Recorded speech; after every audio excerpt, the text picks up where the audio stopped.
Hello, in the objectives for this video, you're basically going to be creating lists. These patient lists can be extremely important for physicians for various reasons. You might want to create a list for rounding. You might want to create a list for consulting. And that'd be for when you're acting as a consulting physician.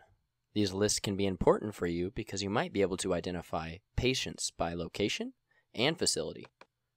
To start the demonstration, I'm going to log in as a physician, enter my password, and click OK.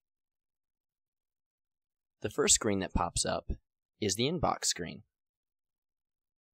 This is what physicians will see when they log into PowerChart. To create a patient list, you want to take your mouse, move it over to the patient list icon under the toolbar. I'm going to click on that. And then what you'll see is a patient list page. It's obvious here that I've created 3 patient lists. One patient's in ICU, one is my patient in medical, and the other list is my Wyoming cardiopulmonary list. If I wanted to create other lists or additional lists, I'm going to move my mouse over to the wrench, and if you hover over that, you'll see that it says List Maintenance. Go ahead and double click on that. It's going to pull you up to this screen. Then you're going to come up to this screen and it's going to say Modified Patient Lists. You want to move your mouse down to the new tab. Go ahead and click on that. And then you have your patient list type window that pops up. What we're going to do with this video is we're going to create a couple of custom lists. Go ahead and click on Custom. Take your mouse and enter a specific name. So this one's going to be Don's custom list. And then just click Finish. Now you can see that my custom list is now available and I need to make it active. So in order to do that, I click it and highlight it, drag it over by clicking the arrow. Now it's an active list. So what I'm going to do is click OK. Now I'm back to my main patient list page, and you can see that I have Don's custom list. If I want to do it again, I'm going to click on my wrench, I click New, I create a new custom list, and I'm going to click Next, name it, we'll name it Bob's custom list. Click Finish, and click Bob's custom list, and we're going to drag it over into active lists, and click OK. You should see Bob's custom list show up at the top.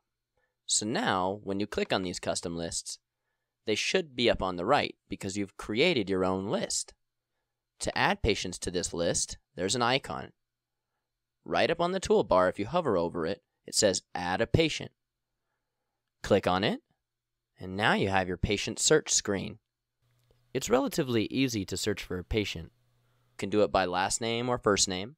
You can search by MRN number or social security number, or even by facility. So I'm going to click in the last name box, and I'm going to type in Emily. So it's something very basic, but I should be able to find a patient with that name. And I'm going to click Search. And here I've got a lot of patients with the last name Emily. And in the intent of this video, I'm going to go ahead and click on Emily, Radiology.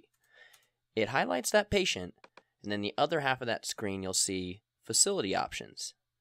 And you want to pay attention to this. This is going to become something very important down the road. For the patients that are on Wyoming Medical Center facility, you'll see the WMC logo right there. If it's Health Medical Group patients, you should see HMG. So make sure that you're picking the right facility and the right encounter. One thing to also consider is the discharge date. Don't pick a patient that has a discharge date because they aren't active patients. So always pay attention to that. If you're comfortable, go ahead and say OK. And now I've added a patient to Don's custom list. It's very easy to add patients if you can do it quickly. And for the sake of time, I'm going to go ahead and add a patient very quickly to this particular list, so that way you can see that we've really got 2 patients now. If I want to go to Bob's custom list, I can do the same thing. Go ahead and type in Smith, click Search, and here I've got 2 patients. I'm going to pick Michael Cerner Smith. And I'm going to look at this, and I'm going to make sure that he's not discharged and say OK. So now I have a list with Bob's custom list. let's say that maybe I made a mistake and I want to delete this patient. It's very easy. All I got to do is click the patient itself and see how it has an X on the patient up here? If you hover, it says remove patient. So go ahead and click on that icon and it'll remove that patient from your list. It's very easy to remove and add.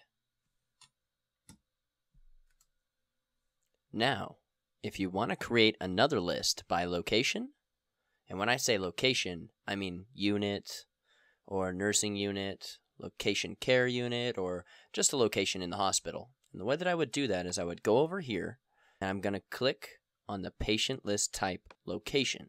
Click the location and we're going to say next. When you see this next screen pop up, you want to click on that positive X on locations. And then you're going to see all the different ones that we have. And you're going to want to click Wyoming Medical Center. And you're going to want to pick the main campus. Now, let's see if we can find a pediatric unit. Here's my peds unit.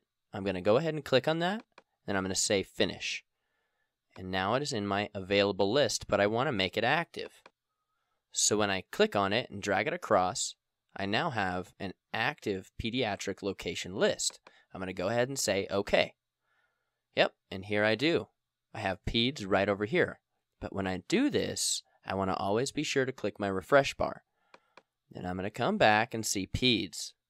Now you can see here that I've listed all the patients on the pediatric unit. This is an all-inclusive list. If I want to move these patients to my own custom list, I can do that by right-clicking on this patient and then moving them to the drop-down here that said Add to a Patient List. So I'm going to go ahead and move this patient over to Don's custom patient list. I'm going to refresh my screen. And when I'm done, I'm going to go over and see if that patient shows up on Don's custom list. He should be there. And if it's not, I'm going to go ahead and refresh again. Sometimes you have to refresh a couple of times, but sure enough, there, now I have that patient there on my patient list. Okay, so I've created 2 custom lists and 1 location list. Let's say that I want to delete my list. And there's a nice easy way to go to your list maintenance and you can see all your active lists.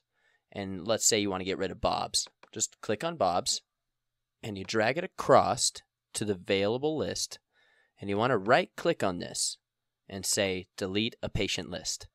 It's going to ask you if you want to do this permanently and you just say yes I do and say OK. And now I don't see Bob's custom list on my toolbar at all. So it's very simple to add a patient list, to delete a patient list, or to even customize a list. I hope this covers our objectives for this video, and thank you very much for your time.